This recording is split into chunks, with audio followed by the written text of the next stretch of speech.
నిన్న జరిగిన తెలంగాణ కేబినెట్ భేటీలో ప్రభుత్వం కీలక నిర్ణయాలు తీసుకుంది. ఎస్సీ వర్గీకరణ ముసాయిదా బిల్లుకు కేబినెట్ ఆమోదం తెలిపింది. కమిషన్ ఇచ్చిన నివేదికలోని అంశాలపై కేబినెట్లో చర్చ జరిగింది. న్యాయపరమైన చిక్కులు లేకుండా న్యాయ నిపుణుల సలహాలతో బిల్లు ముసాయిదాకు తుది మెరుగులు దిద్దాలని సీఎం అధికారులను ఆదేశించారు.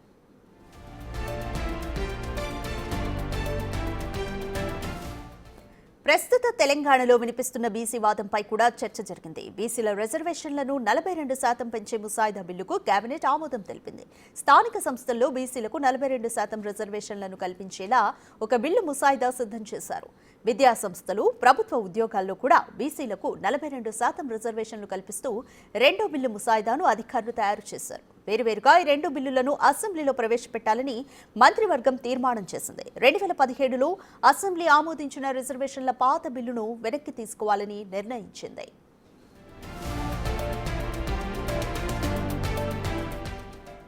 సీఎం రేవంత్ రెడ్డి మానస పుత్రిక ఫ్యూచర్ సిటీ నిర్మాణంపై కూడా ప్రధానంగా చర్చించారు. ఫ్యూచర్ సిటీ డెవలప్మెంట్ అథారిటీ ఏర్పాటుకు కేబినెట్ నిర్ణయించింది. ఈ ఎఫ్సిడిఏను 7 మండలాలు 56 గ్రామాలతో ఏర్పాటు చేయాలనే నిర్ణయాన్ని కేబినెట్ ఆమోదించింది.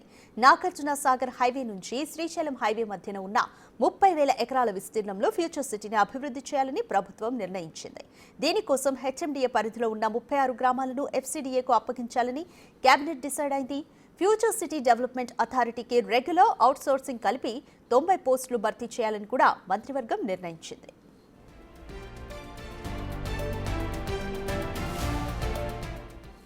ఇక హెచ్ఎండిఏ పరిధిని రీజనల్ రింగ్ రోడ్డు వరకు విస్తరించాలనే ప్రతిపాదనకు కూడా కేబినెట్ గ్రీన్ సిగ్నల్ ఇచ్చింది. అంటే కొత్తగా 332 రెవెన్యూ గ్రామాలు హెచ్ఎండిఏ పరిధిలో కలుస్తాయి.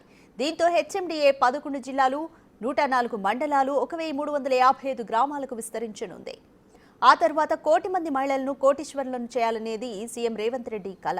ఆ కల సాకారానికి ఈ కేబినెట్లో అడుగులు పడ్డాయి. దీనికోసం ఇందిరా మహిళా శక్తి మిషన్ 2025 పాలసీకి మంత్రిమండలి ఆమోదం తెలిపింది. గ్రామీణ ప్రాంతాల్లో సెర్పా, పట్టణ ప్రాంతాల్లో మెప్మాను ఇప్పుడు ఒకే గొడుగు కిందకు తీసుకురావాలని నిర్ణయించారు.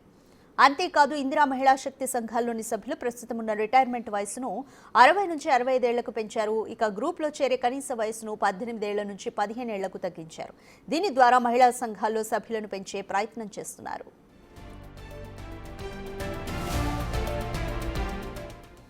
దీంతో పాటు టీటీడీ బోర్డు తరహాలో యాదగిరిగుట్ట ఆలయానికి ప్రత్యేక బోర్డు ఏర్పాటు చేయాలనే నిర్ణయాన్ని కేబినెట్ ఆమోదించింది. దీనికోసం Telangana charitable and Hindu religious institutions and endowment act 1987ను సవరణ చేయనున్నారు.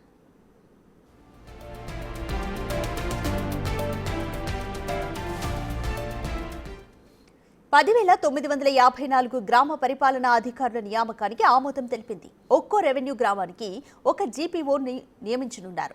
గతంలో వీఆర్ఓ, వీఆర్ఏలుగా పనిచేసిన వారికి అవకాశం ఇవ్వాలని నిర్ణయించారు. తెలంగాణలో టూరిజం డెవలప్మెంట్ కోసం తెలంగాణ టూరిజం పాలసీ 2025-2030ని అమలు చేయాలని నిర్ణయించారు. రాష్ట్ర వ్యాప్తంగా గుర్తించిన 27 స్పెషల్ టూరిజం ఏరియాలను అభివృద్ధి చేయాలని డిసైడ్ అయ్యారు. దీనికోసం రాబోయే 5 ఏళ్లలో 15,000 కోట్ల పెట్టుబడులను ఆకర్షించాలని టార్గెట్గా పెట్టుకున్నారు. దీంతో 3 లక్షల ఉద్యోగ అవకాశాలు కూడా కల్పించొచ్చనేది అంచనా.